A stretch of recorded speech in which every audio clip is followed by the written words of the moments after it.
قربان جائیں۔ نوجوانوں ذرا غور کرنا، میرے نبی کریم صلی اللہ تعالیٰ علیہ وسلم کے بارے میں حضرت عائشہ صدیقہ فرماتی ہیں کہ عرب کی کواری لڑکیاں بڑی حیا والی ہوتی تھیں، لیکن اللہ کے پیارے رسول صلی اللہ علیہ وسلم عرب کی کواری لڑکیوں سے بھی بڑھ کر حیا والے تھے۔ یہ ہمارے بچے مذاق میں ہمیں کئی دفعہ کہتے ہیں شادی کرا دو، شوگل میں کہہ دیتے، ابا کو کہہ دیتے ہیں، ابا کو نہیں منہ پہ آگے کہہ دیتے ہیں، کہتے ہیں یہ بڑا بھائی مصیبت بن گیا، یہ ہٹے گا تمہاری باری آئے گی۔ آپ کچھ ایسی باتیں کر رہے ہیں، کچھ ایسے انداز آپ اختیار کر رہے ہیں جو وزادار لوگ کرتے نہیں۔ شرم و حیا سے وہ چیزیں ٹھل جاتی ہیں، جو باتیں ہمارے بچوں کی زبانوں پر بے باکی کے ساتھ آنے لگی ہیں۔ یہ جو ہمارے لڑکے بن سنور کے نکلتے ہیں، یہ جو میک اپ کا خرچہ لڑکیوں کے برابر لڑکوں کا ہوتا جا رہا ہے، یہ جو لڑکے بھی رات کو چہرے پر کریم لگا کر کے سوتے ہیں، یہ بتا سکتے ہیں کہ مقاصد کیا ہے؟ بتا سکتے ہیں؟ یعنی بچے بھی بغیر شیمپو کے بال نہیں دھوتے، مثلاً کیا کرنا ہے آپ نے اس کا؟ بڑی بڑی قیمتی چیزیں جو ہیں وہ آپ نے رکھی ہوئی ہیں، مقصد کیا ہے؟ یہ جو ہمارے بچے بن سنور کے نکل رہے ہیں تو کیا دعوت دے رہے ہیں سوسائٹی کو؟ شارٹ نکرے پہن کے جو نکلے ہوئے ہیں، اوریاں لباس پہن کے نکلے ہوئے ہیں۔ اقبال نے کہا تھا دیار مشرق حوث میں غلطاں، شباب اوریاں شراب عیسیاں، جسے بھی دیکھو غری کے عیسیاں، ہم ایسی تہذیب کیا کریں گے؟ شباب اوریاں، تم نے اپنی جوانی ننگی کر ڈالی ہے ساری، معاذ اللہ۔ کن مقاصد کے لیے؟ میں وہ اعداد و شمار بتا نہیں سکتا۔ ہمارے ہاں گند سستا ہو گیا ہے، لوگوں نے گناہ تک پہنچنا آسان بنا دیا ہے۔ آپ دیکھ لیں گندگی دروازے پہ اور گند موبائل میں، کیسے بچائیں ان بچوں کو؟ کیا کریں؟ کلیجے پھٹتے، کبھی باتیں سوچتے ہیں تو سوچتے ہیں آنے والی نسل کو کہاں لے جائیں، کہاں چھپائیں، کیا ایسا کریں کہ یہ بچ جائیں۔ خدا را قربان جائیں حضرت عثمان غنی پر۔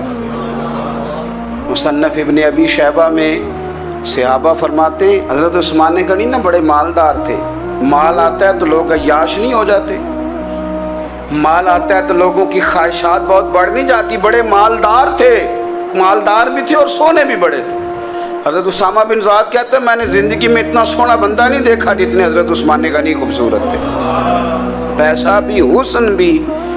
لیکن فرماتے ہیں کہ حضرت عثمان غنی سب سے بڑھ کر اپنی شرمگاہ کی حفاظت کرنے والے، اور سب سے بڑھ کر صلہ رحمی کرنے والے، رشتہ داروں سے اچھا سلوک کرنے والے، حیا والے، شرم والے، پاکیزگی والے۔ آپ کا ذہن ہے، آپ صبح اٹھتے ہی ذہن بنا لیں کہ میں نے آج اتنا سبق پڑھنا ہے، آج اتنی تفسیر دیکھنی ہے، اتنی عبادت کرنی ہے، فلانی نعت میں نے دیکھنی ہے، فلاں خیر کا کام کرنا ہے، فلاں آدمی کے ساتھ نیکی کرنی ہے۔ صبح ذہن بنا لیں، آپ کا ذہن وہی کام کرنے لگے گا۔ لیکن اگر صبح اٹھتے ہی ذہن میں گندگی ہے، رات کو سوتے ہی معاذ اللہ ذہن میں وسوسے ہیں، تو پھر سارا دن وہی چکی چلے گی، وہی انداز رہے گا۔ تھوڑا سا آپ کو اس کی نگرانی کرنی ہے، تھوڑا سا۔ فحاشی، عریانی یہ تیزی سے پھیل رہی ہے، تیزی سے گندگی لوگ کشید کر کے لاتے ہیں۔ اور حیا کا مطلب صرف اتنا ہی نہیں ہے آپ زنا اور بدکاری سے بچیں، آپ اپنی زبان کو بھی حیا والا بنائیں۔ کوئی کچا کمزور جملہ، گندی بات، گالی کبھی بھی زبان پہ نہ آئے، آپ کا انداز حیا والا ہو، بے باک ہو جانا، بے باک بولنا۔ میں باریکی سے اس بات کو سمجھتا ہوں، اور میں آپ کو بہت ساری بزرگوں کے ارشادات کا نچوڑ عرض کرنے لگا ہوں۔ آپ اپنا ذہن صاف کر لیں، آپ کے بہت سارے کام ویسے ہی صحیح ہو جائیں گے، چونکہ ہمارے دین کے اندر زیادہ اجر نیتوں اور ارادوں پہ ملتا ہے۔ آپ کے جو اندر کی پاکیزگی ہے وہ بہت سارا فضل لاتی ہے اللہ کا، اور اگر دل ہی نہ پاک ہو، ذہن ہی نہ پاک ہو، تو وہ خیر کی چیزیں کس طرح کر کے داخل ہوں گی؟ نوجوان میری بات پر توجہ کریں۔